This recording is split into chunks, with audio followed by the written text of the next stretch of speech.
Hi friends, నేను మీ వల్లిని.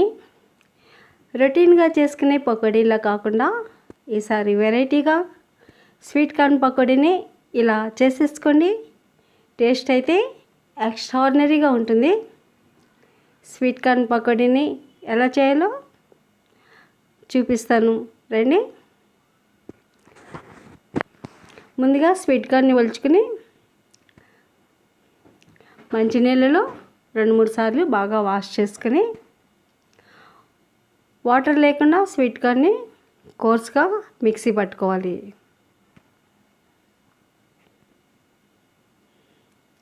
ఇలా ఒకసారి వాష్ చేసుకున్న తర్వాత మిక్సీ జార్లో వేసుకుని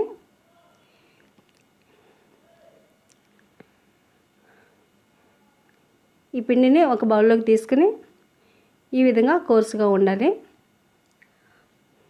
శనగపిండి 3 స్పూన్లు,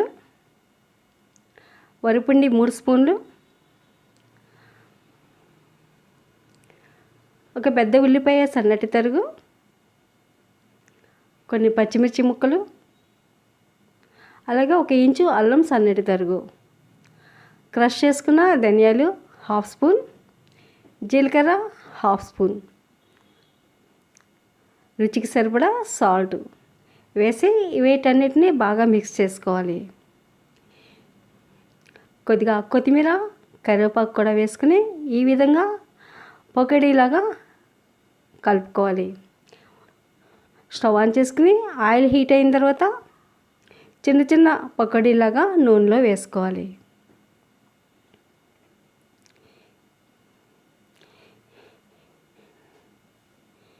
ఈవినింగ్ టీ టైం స్నాక్ ఈ స్వీట్ కార్న్ పకోడీ చాలా బాగుంటాయి. ఇన్స్టెంట్గా అప్పటికప్పుడు చేసుకోవచ్చు. ఇలా పిండిని మొత్తం వేసుకుని 1 నిమిషం అలాగే వదిలేసేయాలి.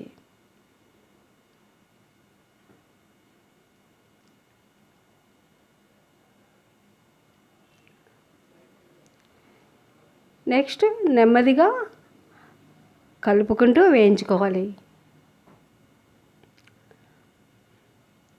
ఇప్పుడు 2 వైపులా తిప్పుకుంటూ పకోడీలని మంచి గోల్డెన్ బ్రౌన్ కలర్ వచ్చినంత వరకు వేయించుకోవాలి. ఇది వేగడానికి కూడా ఎక్కువ సమయం పట్టదు. వితిన్ 10 మినిట్స్లోనే ఈ స్నాక్ మనం రెడీ చేసేసుకోవచ్చు. దీనికి పెద్దగా ప్రొసీజర్ కూడా ఏమీ లేదు కదా. ఈ విధంగా 2 వైపులా వేయించుకుని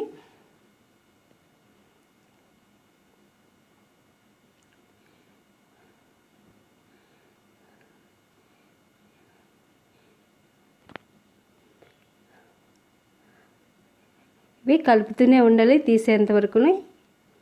ఇలా మంచి గోల్డ్ కలర్ వచ్చిన తర్వాత వీటిని ఒక బౌల్లోకి తీసుకోవాలి. అలాగే మరొక వాయిని కూడా కొంచెం పిండిని చేతిలో తీసుకుని చిన్న పకోడీలాగా మిగిలిన పిండిని కూడా వేసేసుకోవాలి. అంతేనండి, చాలా సింపుల్గా స్వీట్ కార్న్ పకోడీ ఇలా ఇంట్లోనే సులభంగా తయారు చేసేసుకోవచ్చు. చూస్తుంటేనే నోరూరుతుంది కదా. టేస్ట్ అయితే చెప్పాను కదా, ఎక్స్ట్రాడినరీ అనమాట. ఇంకెందుకు ఆలస్యం, మీరు కూడా తయారు చేసుకుని మీకు ఎలా కుదిరిందో కామెంట్ ద్వారా నాతో షేర్ చేసుకోండి.